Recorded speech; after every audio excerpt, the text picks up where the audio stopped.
Welcome to a very special television edition of Heavy Muscle Radio. I'm Dave Palumbo, and I'm here with Chris, the technician Aceto, as always, on this May 23rd, 2017 afternoon. We're one day late, Chris, but we had a lot going on this past weekend. It's funny, I don't think we've ever missed a Monday. The only thing that could bring me down and make me miss a Monday was transporting my father from New York to Florida to live here. It was a very draining experience this past weekend after a tremendous New York Pro experience. So I was on a very big high, and then I was on a little bit of a low, and now I'm back up. I know you're on limited time over there in Maine as well. It's your wife's birthday. Happy birthday to her. Chris, Sergio Oliva Jr. pulls off another spectacular victory. He won the Nationals. No one thought that would happen. He wins his pro debut in New York. What's your feedback on the victory? I mean, there's I don't know what feedback means, but what I can tell you is that Tuesday after the show, it's looking back at how far he's come, so I guess quickly. It's kind of historical, right? Simply because, like I said in the wrap up, if he went to the Nationals and was, fourth, fifth, people would laugh at him. And, they would say, just because this guy comes from, royal pedigree in bodybuilding, who's he to think that he can win the Nationals? And then winning the Nationals, you hear, well, weak lineup.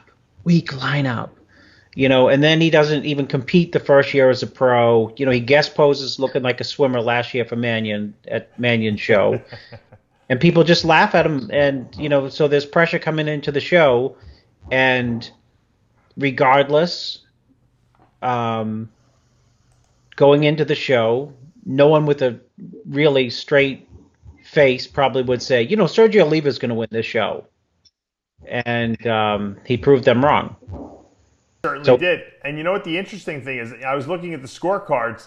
Sergio was behind after prejudging. John De La Rosa was clearly almost a unanimous winner. I think one person had John in second, but it was a 6-9 after prejudging. And so Sergio came back with straight unanimous first at that night show and sealed the deal, and just narrowly, snuck by De La Rosa there. I mean, it was a really good battle, and I think that's really what made the New York Pro so damn enjoyable this year, because it was when Victor and Juan Morel, battled out that year. This was exciting. Yeah, Dave, I knew 100% after prejudging. I knew Sergio was going to win after prejudging. I was 100% sure because. The way the show was lined up, a lot of shows have won and lost on the way they line things up. And John was, kept in the middle, and he looked great. He looked round, he looked big. And, by virtually keeping him in the middle, it kind of says this is the guy who's in first place. Yeah. But if you remember, they put John and Sergio back in the lineup. So I was waiting for the final call of prejudging, and they never made a final call in prejudging of just those two. So they were saving it for the night show. Right. And I told Sergio that he asked me after prejudging, what do you think? And I said, I think you're going to come back tonight and you're going to win because they're going to compare you one more time. And once they put you side by side, a lot of people are really impressed with condition. And I know he had the condition to win, but he didn't get to stand only next to John to show really what type of condition he was in. And I knew once they came back at night, I mean, I really felt that in my gut. And otherwise, I wouldn't have told Sergio, you'll definitely win. Is once they put them side by side, it would come down to this little chatter of like, the condition, which is not necessarily the way I always see shows. I don't always think like conditioning always wins. But I thought that once they put them side by side, I told them, your condition will,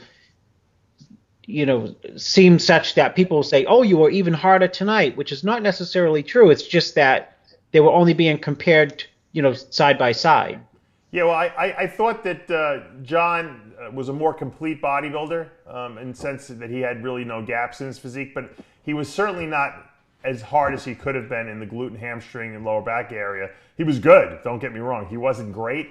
I thought Sergio's conditioning was great from behind, and I think that's what sealed it for me. And obviously, we always talked about this. The taller bodybuilder definitely has an advantage if all other things are equal. And Sergio has some serious stage charisma up there, and you can't. It's an undefinable thing. You can't take that away from him. That charisma is just up there.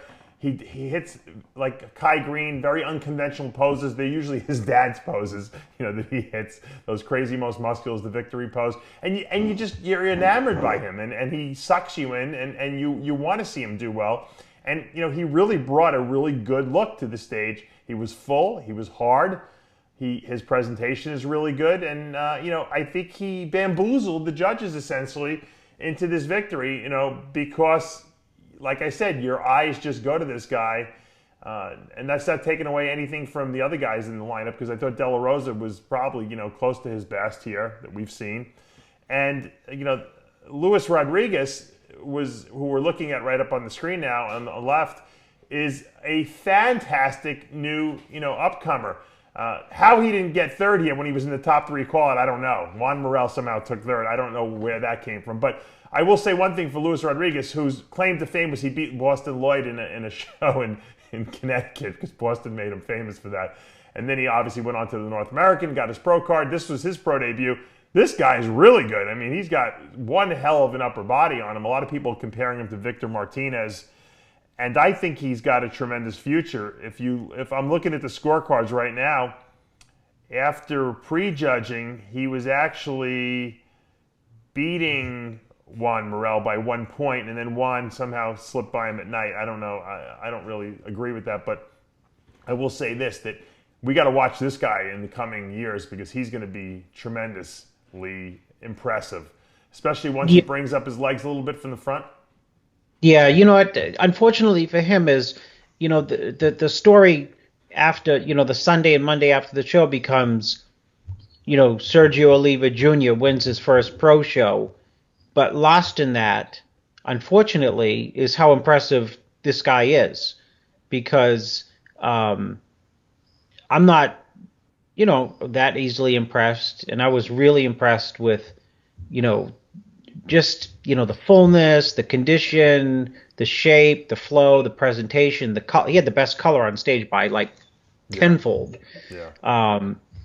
And he just looked great, and he deserved to be in that top 3 call out at the end of prejudge, and I was surprised as well. When he was ended up, he ended up 4th place. Yeah, I mean. Yeah. 4th is still great in this lineup, although, like I said, a lot of people realized that, or thought that he should have definitely gone past Juan Morel. You could, in the prejudging, they certainly had him favored. Juan sneaking by at night, so I don't know how that happened. But once again, it was all close. I mean, it turned out to be a much better New York pro than we ever anticipated. Sergio made it great. The interview I did after the show with you, and we got his mom in there, and I mean, it was just it was just a tremendous interview, and I thought that the energy was there. And sometimes, I think we all enjoyed the Arnold Classic so much this year because Cedric's victory speech made the show that much more enjoyable. Same thing with Sergio. Him win. I'm sure if John would have won, it would have been a great speech, because John, it was an important show for John to win. But Sergio's, what he's overcome and what he's gone through over the last year or so, with his wife being stuck in Australia because of the Trump, the customs things going on now. They're holding back people. They won't let her in. He had no money. He lost his contract, with Labrada. I mean, he overcame a lot of obstacles. As a matter of fact, he wasn't even going to do the show. I think you were one of the people who helped convince him to do the show, and made him believe that he could actually win. And I think that's important sometimes. You got to think you can win in your head. And he is a fierce competitor. Let's face it. He fought very hard up on that stage. I think that first call out was up there for 20 minutes, it seemed like. Yeah, I went on vacation to Venice with my family in February, and he was like in the very beginning of the prep, and and I went to see him in real life, and I thought, wow, in real life he looks, better than the pictures. But it was one of those preps where I told him, if you're in the, you can win or you're going to end up ninth. You know what I mean? There's just no ifs, ands, or buts. If you're in your absolute best, you can win. But if you're pretty good or mostly good or holding fat on your glutes and hams or your lower back's not really tight, you're going to get demolished at the show. So I think I scared him to some degree. Now, he gave a lot of credit to Sean Roden for helping him out. He said they were training together a little bit. And so, I mean, that was a real nice compliment, for Sergio. And also, it says a lot for Sean Roden, who obviously is helping someone who could theoretically be his competition in the future. I mean, this guy is the future of the sport right here. And, people like that because his dad, was a two-time Mr. Olympia. He's the myth, I mean, you can't get much better than that.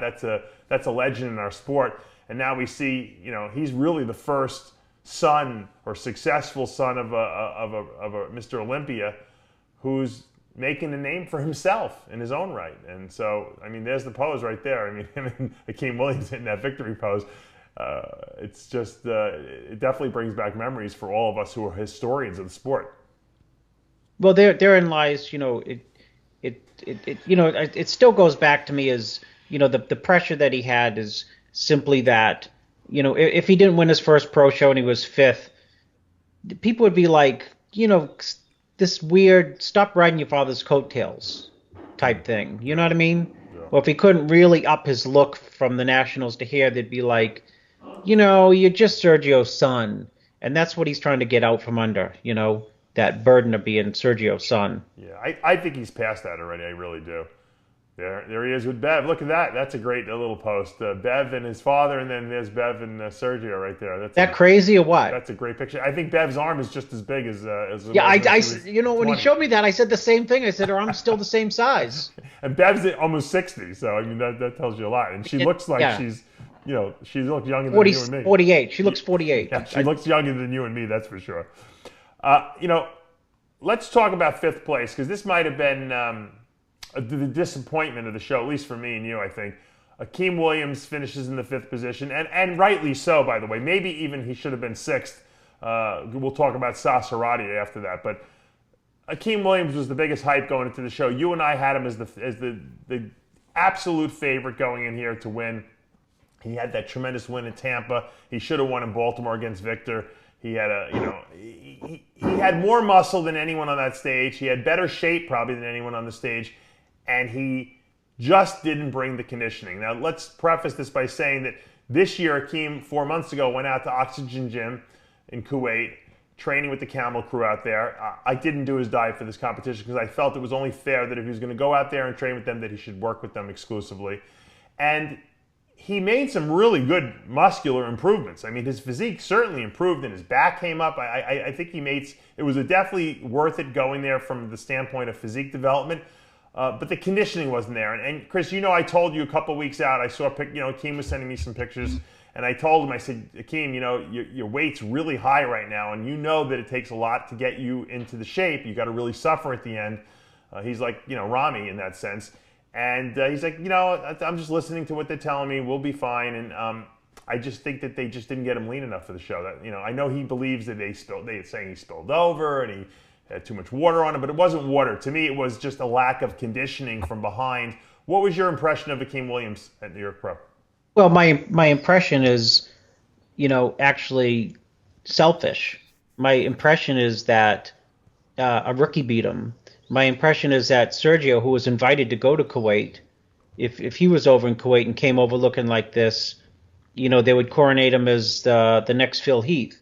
My impression is that John DeRosa looks like 3 times better here than he did in Tampa when he came back from Kuwait. So I don't know what magic they're talking about in Kuwait, actually. The fact is that he was off. I've already said that had he looked like he was in Tampa last year, or the Olympia, or Baltimore, he would have beaten Sergio. So, it is what it is. It just, you know, I mean, I think that summarizes what it is. He had a tremendous amount of hype coming into the show, and that hype was like, pricked the minute De La Rosa, Sergio, and Lewis came out on stage. Yeah.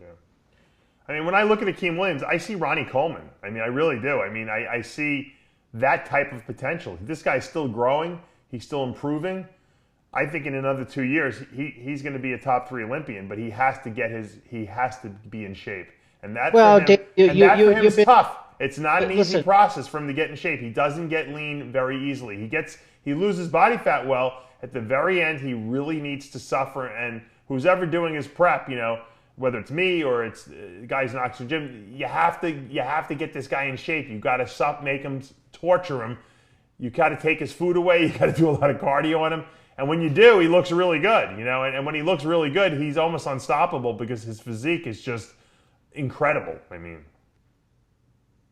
Yeah, well, you know what? I've been saying it since the problem with an issue with Akeem is that I've been on the Akeem bandwagon like you for a while, and some people, it takes time to develop into the bodybuilder where you can develop into. So, I know there's been criticism like, since he won the North America, like, whoa, he's not tight enough. Well, he's been training for like 10 minutes. I mean, you can't expect to, not everyone can get that peeled like condition.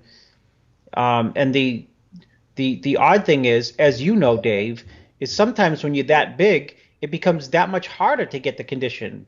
It's weird. You know what I mean? It's like you can eat a lot and look pretty hard, and then you can go down to like really low carbs, low calories, and you get like harder, but not really like that hard. And it's this weird thing that comes from having a ton of muscle.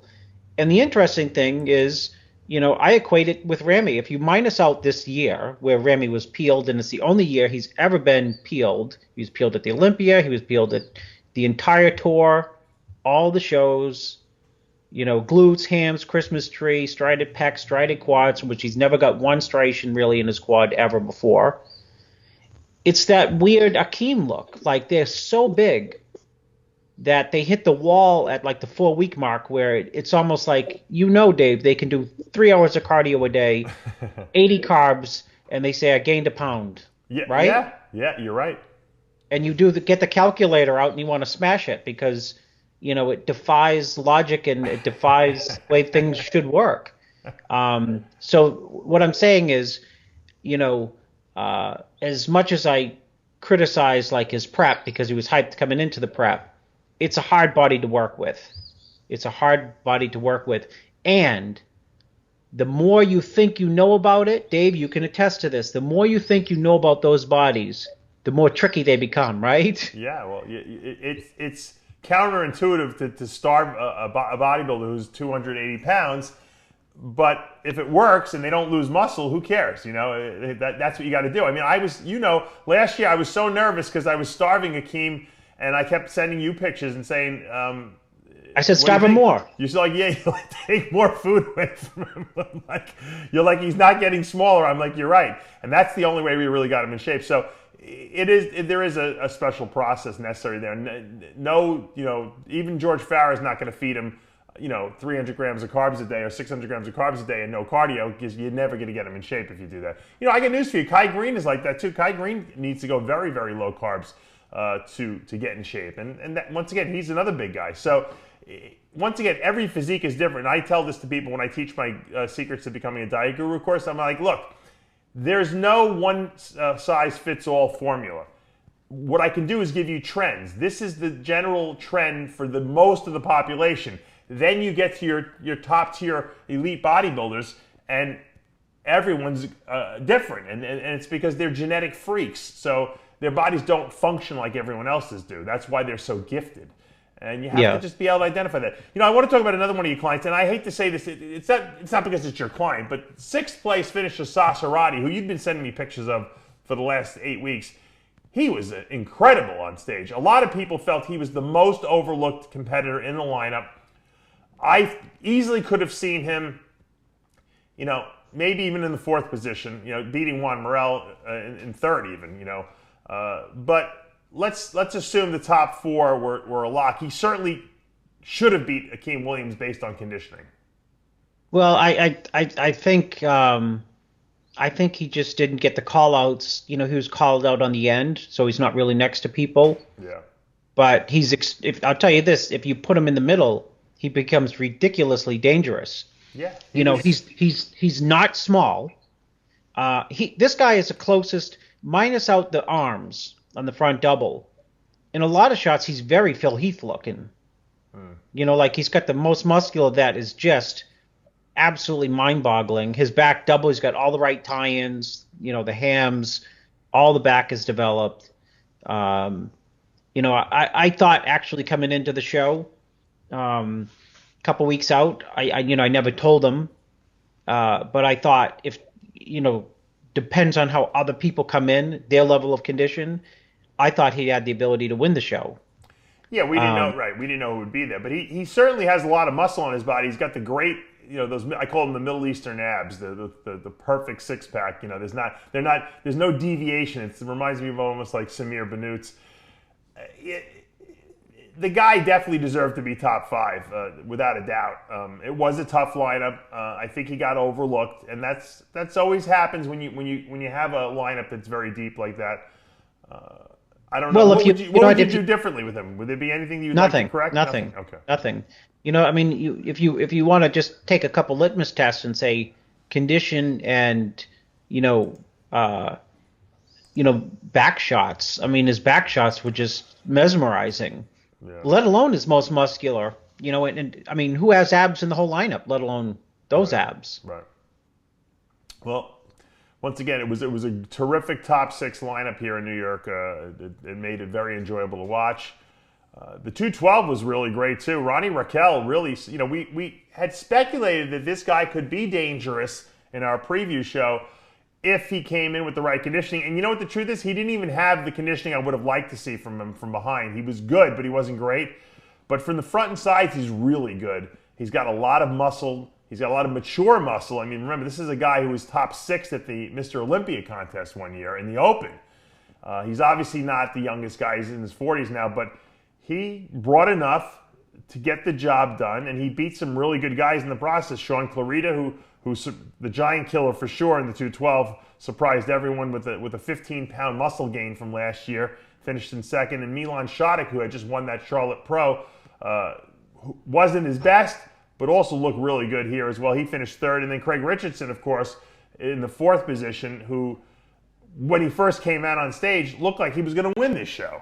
What happened to Craig? Do you think that his confidence just faded when they moved him a little bit in that first call, out of that center spot in the first call out?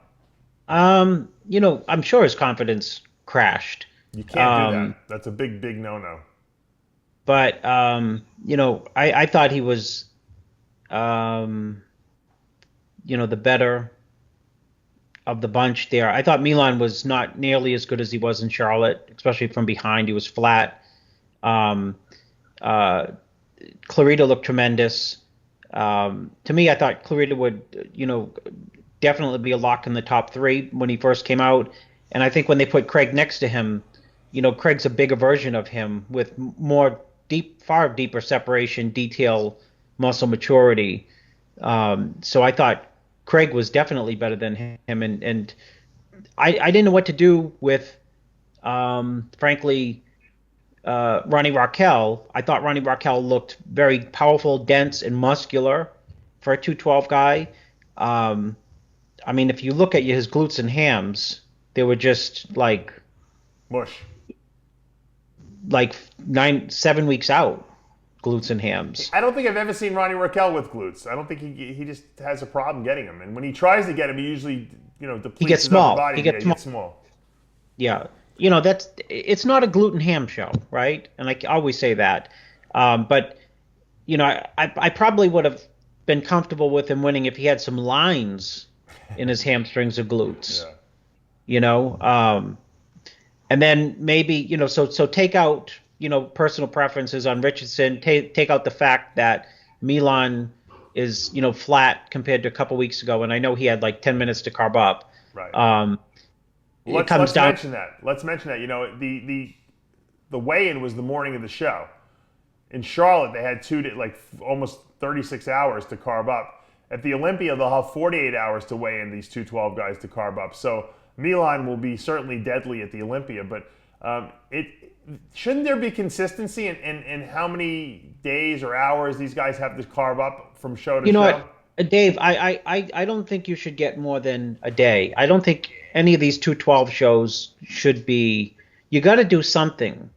Weigh in 24 hours before. That should be the listen, rule. You can't do this. You can't necessarily give like a Milan physique, who's a deadly physique. You can't give him 3 days to carb up because he's going to be 224 and he's going to kill people. Right. And you can't give him 10 minutes because he's going to be a terrible 213 and he's going to get smoked. Right. So there's got to be like some type of thoughtful, like, do we give the guys 24 hours? I think it's unfair to give people 48 hours because then you give this weird disadvantage to a Milan who can in 24 hours, in 2 full days, can metamorphosize his physique. He looked, out of all the guys, I looked at pictures in Charlotte. I know exactly what he looked like.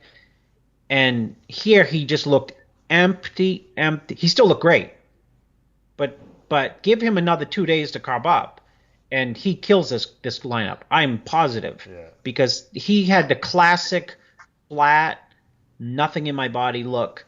And then, I was, someone had told me, well, he had, less, no time to carb up. And I said, well, that explains it, because it almost looked like, that he didn't train as hard between the two shows or something. That crazy density that he had and fullness that he had a few weeks ago in Charlotte was missing. I'll tell you who really impressed me in this lineup, although he needs more size, is Alex Cabernero, who finished in the 5th position. He's got really pretty lines. He's got great structure. His waist is teeny.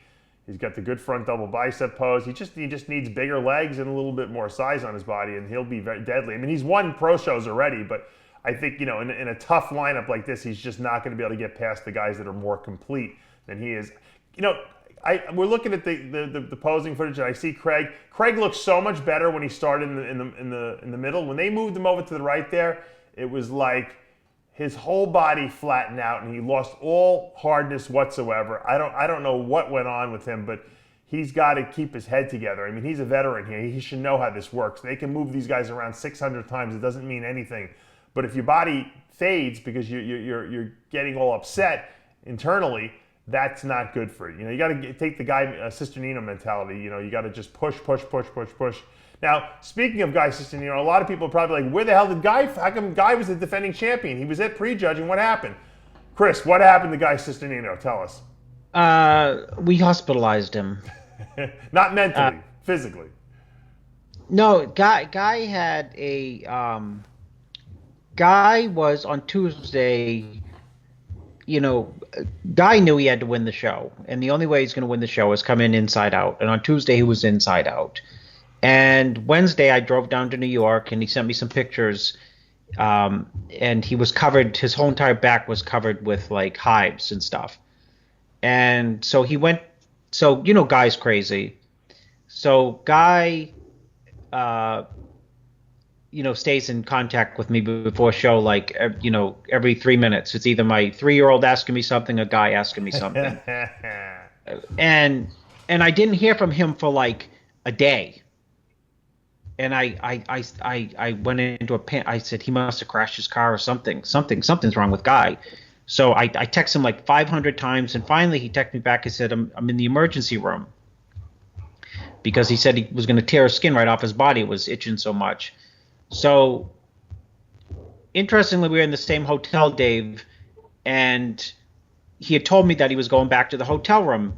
So I went and banged on his door, called his room, called his cell phone, no answer. It's completely unlike him. So I go down to the front office, and I said, I need to get into this room. And they said, why? And I said, someone may have had a medical emergency. And they said, no. And I said, you guys, listen, if something happens to this guy, you're going to lose your jobs.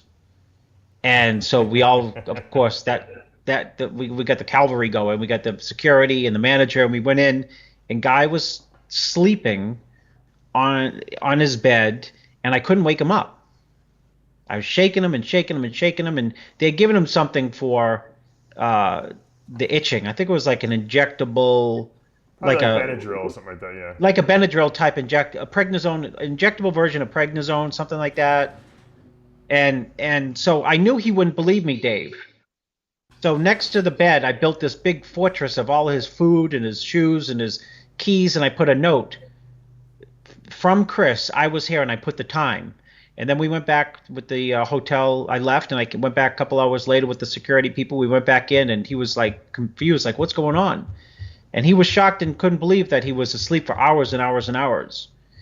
So at that point, Dave, you know what? He posed for me, and it's the first time he will tell you, first time I've ever said, you got to film. And he said, where? And I said, everywhere.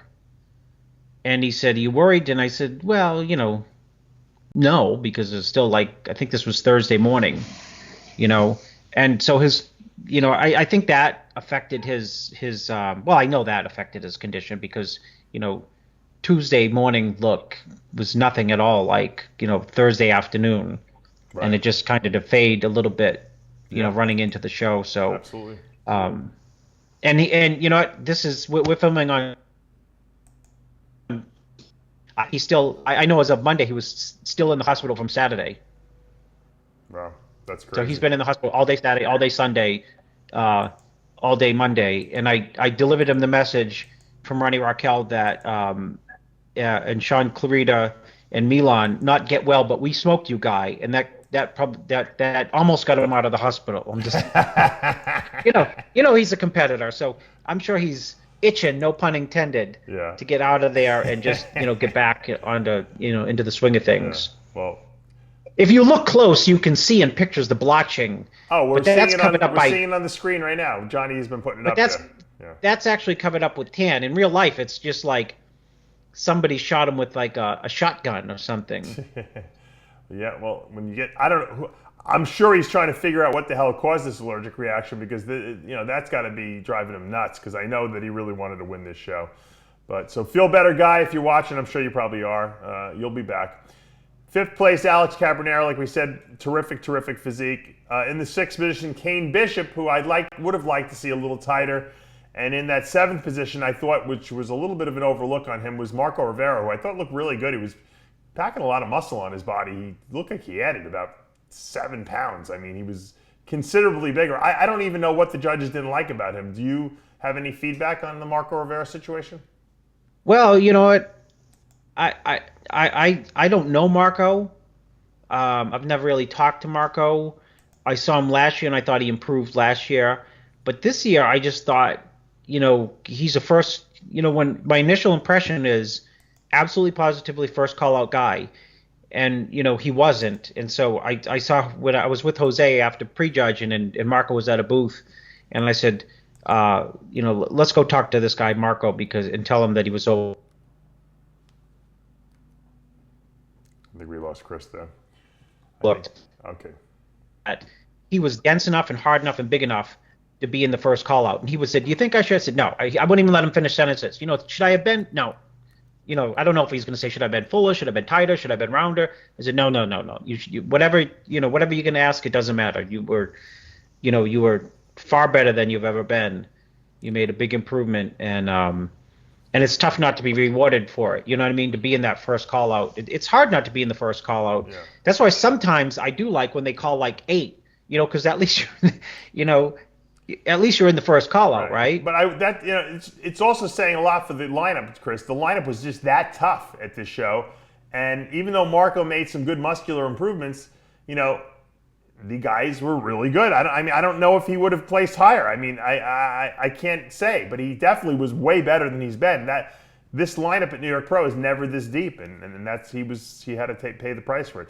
Let's talk classic physique because that was a huge. And we could break down the show for the next 3 hours. We don't have that much time, but classic physique. Briana Ansley beats George Peterson, who was making his pro debut. He won the nationals. A lot of people think Peterson could be the next Mr. Olympia in the classic physique division. he once again another guy who had to make weight and then jump on stage a couple hours later. Do you think this hurt George Peterson not being able to fill up for more than 2 hours? No, not at all. I don't think it's at all because Brian has a classic look. Well, Brian, I noted, has a gymnast bodybuilder physique, and this is not a bodybuilding class per se. It's a classic bodybuilding class. It's not a junior bodybuilding class. It's a classic bodybuilding class. People ask me, what's classic bodybuilding? I say, I know it when I see it. And to me, Brian looks like a classic bodybuilder, while Peterson looks. Is it George Peterson, right? Yes. He looks like a 212 guy, and there is a difference. And I mean, if they are going to maintain, the differential between bodybuilding and classic bodybuilding, you reward people with classic shapes. So I don't think it mattered one bit. If George had 4 days to carb up, it probably hurt him even more because he'd look less classic. He'd just look like a brutal bodybuilder. Yeah. I don't know. I don't know if I agree with you in this because I think that Peterson has a small waist. I think he has. He's not. I know what you're saying. You see him as Brian as a throwback from the 70s and 80s, but Peterson, when he's at 100%, and he just for some reason didn't have the pop to his muscles. He looked great at 194, and then he had to make 187, and I think it just deflated him. And I just think that they couldn't fill him out properly, and when they tried to, they made some errors. I think Peterson crisp looking because when he's crisp, he's freaky looking. He was not crisp. He looked fluffy here almost. Like he was good, but he wasn't crazy tight. And that hurt him, I think. And I think that it would have been a different show had the show been the day after.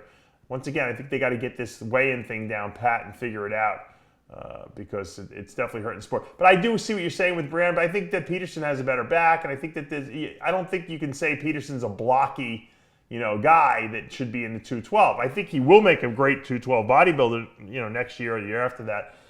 But I think that the fact that Brian won was because he brought ridiculous dry conditioning in addition to all his other gifts he's got going for him in the classic sense. Yeah. And let's not take anything away from Ken Owens, who was third. No one even knew who he was. We didn't even know what his name was. Wait, is this kid the Ebony King? Ebony King. Is his nickname the Ebony King? Check it out, Johnny.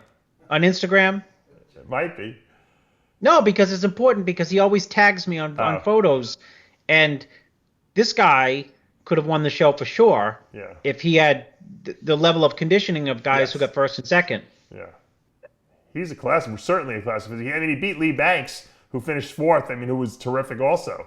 So it was a tough classic physique. And like I said, I don't want to break the whole lineup down because we just don't have the time. But Briana Ansley has got to be considered one of the favorites going into the Classic Physique Olympia later in the year. His body just Johnny's putting up Ken Owens thing. Yeah, it is Ebony King. You're right. Okay, so yeah, he's you know what? I mean, he tags me on Instagram, and I had zero idea that he was doing the show. But when I saw the show, I said, this looks like the Ebony King. If he's the Ebony King, who's the Ivory King? The Ivory King would be, I don't know. Who is the Ivory King? Jose Raymond, maybe? No, you get any. Oh, my God. Let's talk about women's physique. I want to make a brief mention. It was really a two-woman battle between Shanique Grant and Rita Penteado. And I don't think it was even close. I think Shanique Grant is in a league of her own. I even went as far as to put it out there. I know people are going to probably think it's controversial to say that I think that she could win the Olympia. I think she could beat Juliana Malacarne this year if she can bring this look to the stage in Las Vegas. What's your take on Shanique Grant? How far can she go in the sport? All the way. I met her at the show, and I can't remember what we talked about, but I told her she should be making a ton of money. I don't know how. I'm dead serious. There's only a few superstars in the IFBB who come around every few years. I mean, you can say like right now, like, Kai has got that superstar level of just somethingness. Yeah. And, she has it in that division, period. 21. I mean, and the reason why is, people like me and you, hardcore bodybuilders, or Sergio Oliva, or John De La Rosa, or Juan Morel, Kai Green, we could all look at her and say, you look crazy, because we're admiring the delts, the condition, the V-taper, and we're thinking from a bodybuilding standpoint. And then you just like put on a different hat and you say, oh wow, she's beautiful too. Yeah. And then, someone else like a Cody Montgomery could say she's my age. I mean, there's just so many weird things that make her unique. Yeah. And she's not the most muscular girl up there by any means, but it's almost like she doesn't need to be, No, she's going to be going up. I'll tell you what, the most exciting battle of the Olympia weekend, period. Possibly the most exciting is her and Juliana, because they are both unbelievable. Yeah. And Juliana will be ready. Juliana will, I'm sure, knows somebody's breathing down her back. She's no wimp. She loves being where she is. She's also, what's so funny, Dave? She'll tell you, the first time I ever saw her, ever. And I'm not interested in any way, shape, or form in women's bodybuilding and fitness and figure and bikini. I saw her in Brazil and I said, what do you do? She looked crazy looking, with the cap delts and V-taper, and she has superstar status written all over her too. So the battle between those two at the Olympia is going to be deadly. And I think that this girl can win, but at the same time, Juliana Malacarni is not going to roll over. And I think she has the ability, if she wants, to up her game like a double factor where, we could just say, well, we were wrong on that one. Yeah, no, I'd be the first person to take. I can't wait for that battle, because this is going to be the first year Juliana's really had anyone pushing her, if you think about it. I mean, that's what she needs. And that's what she needs, Dave. She's not going to roll over. She's not going to just roll over and go like, whoa, yeah. And the thing is, Juliana could easily be Shanique's muscular mom. No, she could easily be her mother. I mean, that's the separation in age. Juliana might be double her age. I mean, Shanique at 21, I think Juliana's in her early 40s, so it'll be, generation versus generation. I think it's going to be, I'm looking forward to it. To me, it's going to be a terrific battle, and I don't care who wins. I love, I'm friends with Juliana more than I am Shanique Rand. I just happen to be a tremendous fan of Shanique's physique, because I think that she can usher in a new look for that division that could set a standard that people could aspire to. Instead of trying to aspire to being more and more and more muscular, where it goes to women's bodybuilding, they could say, look, she's not huge, this girl, but she's the standard that we want to aspire to. And I don't know. Yeah, well, you know what? Like you just what you just said. Juliana has the ability to really volumize and muscularize her physique, like a lot. She can get a lot bigger, harder, denser, and no one will say that she looked like not feminine. Yeah. So that's her calling card too. Is like she can blast out her delts, her back, her legs, and just look like crazy muscular, and it works for her because she's got that unique frame. She's got she's got the natural body, the natural flow.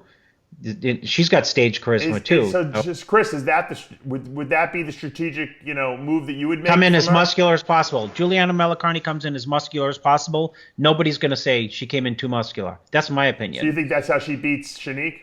Yes. Otherwise, she can lose. Yeah. If she's not, there's got to be something that's going to push her over the top. And I agree. I think that's not a bad move on her part if she did come in a little bigger. Because she doesn't come in too big as it is. And like you said, if she comes in bigger and we see a disparity between Shanique and her muscularity-wise, I think that could push her over there. Let's see how that plays out. Not a bad idea. In the bikini, Sheena Martin wins. She'll be going back to the Olympia. Natalia Sotero wins in women's figure. And who did I forget? And that's it. It was a big show. It was a big, long weekend, and I really enjoyed myself quite a bit. Also, there was more action over in Florida. I had to leave Florida, and there was action here in Orlando. We had the Orlando Europa show, and we had a figure division that was won by Martina Yabalova from Canada. In the men's pro physique, we had Diogo Montenegro win. And in women's physique, Rosella Joseph, Little Hercules. I know you like her physique a lot, Chris. She wins and qualifies for the Olympia. She's a real dynamo too. She'll be right up there in that top 5 at the Olympia for sure. Yeah, this was her best look ever. I thought she was like crazy round. Yeah. I always say she reminds me of Troy Alves, probably with better glutes and hams. And she's short, so sometimes she gets beat, I think, by people who probably are not as good. Yeah. When she's in a lineup with 4 girls who are like 5'11" and she's 5 feet, either she's going to win or she's going to get overlooked. Yeah. But I think what she keeps plugging along and keeps improving her physique, where it doesn't matter, and it becomes a point where it doesn't matter. She's yeah, she's good. She's got great flow. She's short, but she's good. Over at the Optimum Classic in Shreveport, Louisiana, we had another bikini division where Keisha Mackenzie from the Bahamas wins. And in women's physique there, we had a lot of women's physique shows. Frances Mendez wins. It just goes to show you, they had 3 shows, 3 pro shows on the same weekend with crossover divisions, with the same divisions, and all those divisions were packed to the hilt.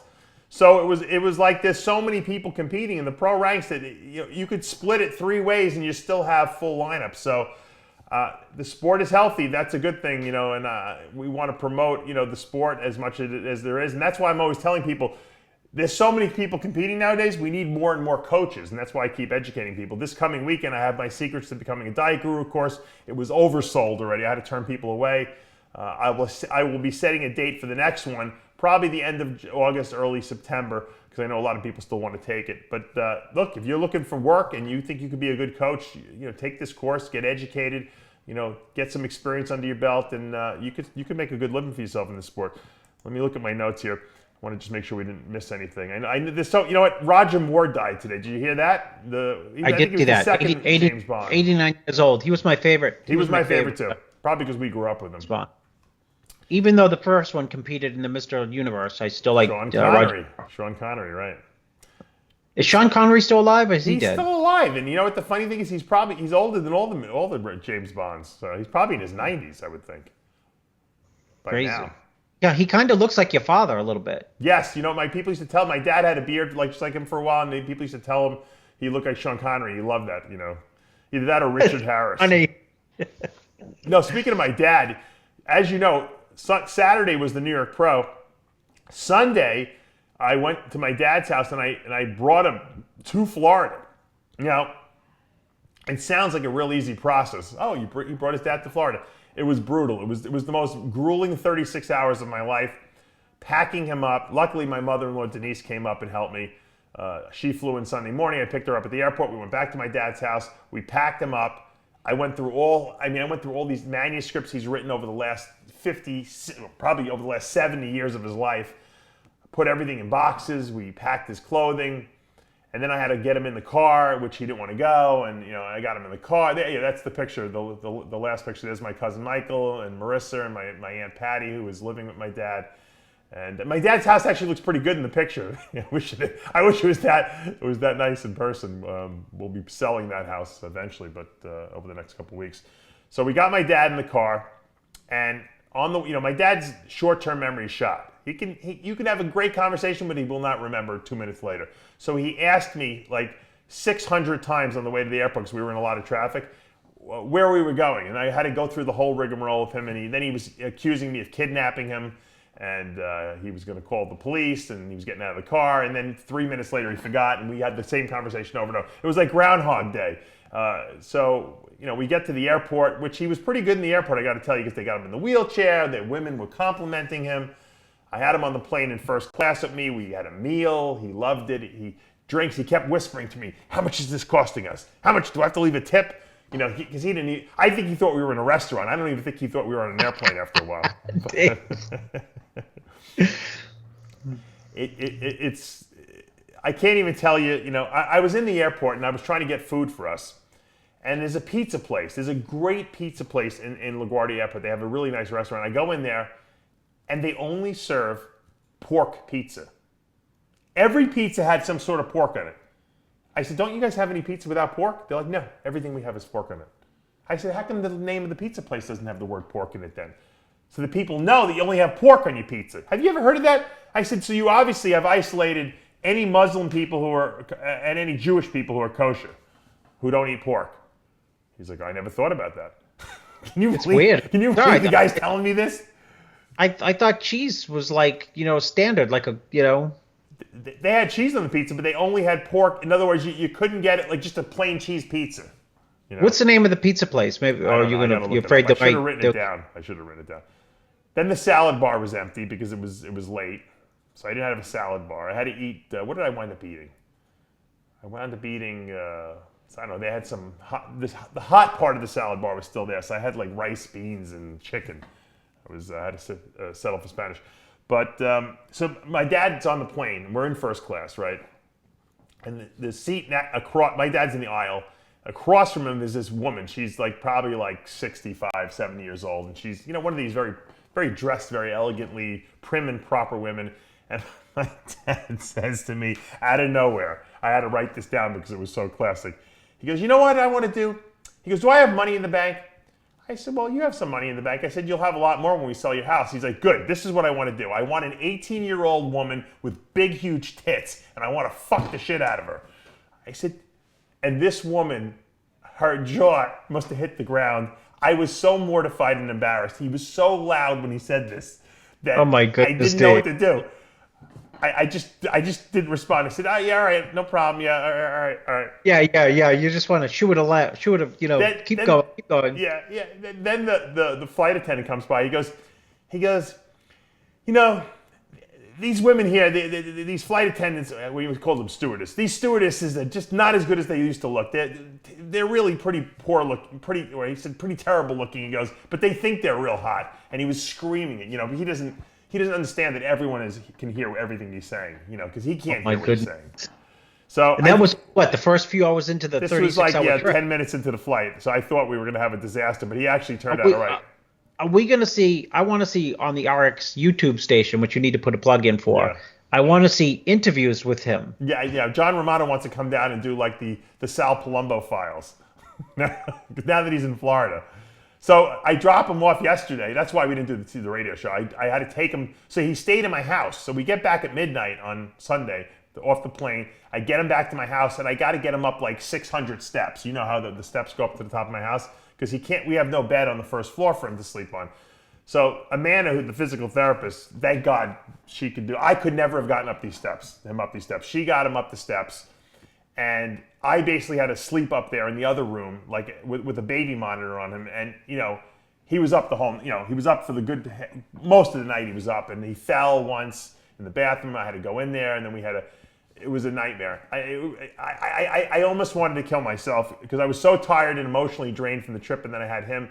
So I got no sleep. The next morning, I took him to Gulf Coast Village, which is a really high-end, assisted living, and we got him in there, and we settled him in. He's got his furniture, he's got all his stuff there, and he's got people waiting on him, and I thought everything's good.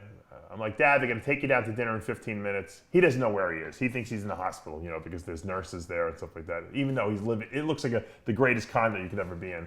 I get a call later from him. I'm being kidnapped. I'm being held here against my will. I said, Dad, you're not being held against your will. He goes, I must have gotten he can't remember. He's like, I must have gotten into an accident and they got me in this hospital here. You got to come pick me up.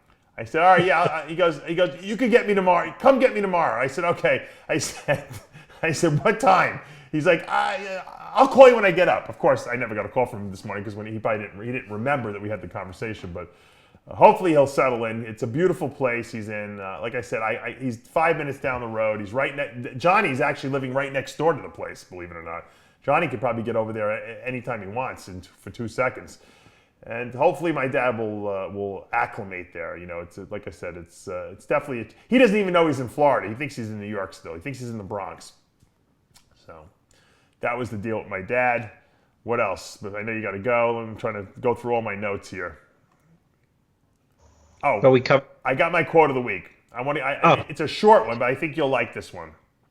And because it really is, you know, applicable. And you know, you see in the news, obviously there was that terrorist explosion at that Ariel Grande concert. Did you see that in the UK? Yeah, I saw it. I mean, there's a lot of sickos out there in this world, and you know what? If you think about it all the time, you can become depressed by it almost and you can be paralyzed by fear because you don't know when these idiots are going to strike. But you know, there's something called hope. You know, I have hope for society. I have hope that we're going to, and belief and faith that we're going to make it, you know, past these horrendous things that go on. I have hope and I have faith that, you know, bodybuilding will be a better sport, you know, as the future goes on. It's not going to disappear. It's not going to get worse. And the problem with that is, and I say this to my dad all the time, you have to have faith and hope. And my dad's always like, it's, you know, hokey pokey, you know, spirituality bullshit. Because my dad's Mr. Logic, even though he can't remember anything anymore, he's still Mr. Logic. But here's the quote. It's by Norman Cousins, believe it or not. And the quote is, "Hope is independent of the apparatus of logic." Hope is independent of the apparatus of logic. Meaning, there's no logic to hope. There's no logic to faith. You have to just believe it. And if you believe it, I promise you, your life will change. But if you don't believe, because it doesn't make sense logically or scientifically, and I'm a science guy, you know, you'll never achieve what you want. You'll always be in misery. You'll always have that life that you don't want. Have hope, have faith, and believe in yourself and in your passions you have inside you, and you can achieve anything. I truly believe that, Chris. Yeah, no, I do too. I mean, you can justify not building a future through logic. You know, you can get trapped if you're using only logic in fear. You know, it's not to say, you know, there's not a place for logic, but it's not logical for, you know, someone named like Steve Jobs to think that would be running our entire lives with something you put in your pocket.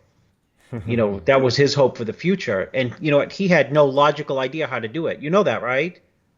When Steve Jobs built the iPhone, he didn't actually build it, and he had no idea how to build it. He would just get engineers together and say, "This is what I want done." So that was his hope for his product. And his engineers would say, "There's no logical way to do it." And he'd either fire them or scream at them or have a mental breakdown or throw a temper tantrum and say, "Just get it done." And people used to be scared to death out of him. Right. But, you know, hope obviously trumped logic because they figured out, you know, those engineers, you know, got on the hope train and, you know, developed something that, you know, nobody thought was developable. Yeah, it's true. Well, and, you know, so, you know, you could say, you know, I mean, how many bodybuilders do we know that started from zero-ness? Yes, you need tremendous genetics, but, you know, they had hope, they had drive, they had ambition, and they were not limited to the logicalness of, yeah, my arms are like 15 right now. You know, we were in, I mean, if you go back, it's funny. Yes, Sergio Oliva Jr. has great genetics. We started the show with him. But if you go back and you look at pictures like, you know, he was like a skinny, runty kid when he was, listen, he's with his best friend at the show. He will tell you this. She told me. She was at the Nationals with him. She was at this show with him. Her family kind of like adopted him in Chicago. Got it? Yeah. She was wearing a T-shirt of his. She's a twig. She's skinny as can be. She was wearing a T-shirt on Friday. And she said this was Sergio's when he was 18. It's this wide. His shoulders, I mean, you know what I mean? Yeah. So the the audacity of having the hope. Logically it doesn't make sense, right? You could say, well, my father was gigantic. Yeah, but your shoulders are like a foot, 12 inches wide, and you're 18 years old. Exactly. No, it's true. And you know what? It's funny. My dad. This last story about my dad. My dad was in the bathroom at the new place we got him into, and he was complaining, screaming, and all the people who are evaluating him in the room and watching, and he's screaming that his balls are hitting the water in the toilet. The toilet's too low or something like that. And my goodness, he's out of control. I am just so mortified. And the woman who's like evaluating him has no sense of humor whatsoever. And he's cracking jokes about it, with her, and she's just not having any of it, And I'm like, we're in big trouble here. And the truth of the matter is, if that's your biggest problem, that your balls hit the water, you got no problems in life, people. Remember that. That's not a problem. And on that note, and on that word of wisdom, we're out of time. Until next week, remember, with Heavy Muscle Radio, the truth hurts. Good night, everyone. We'll see you next week.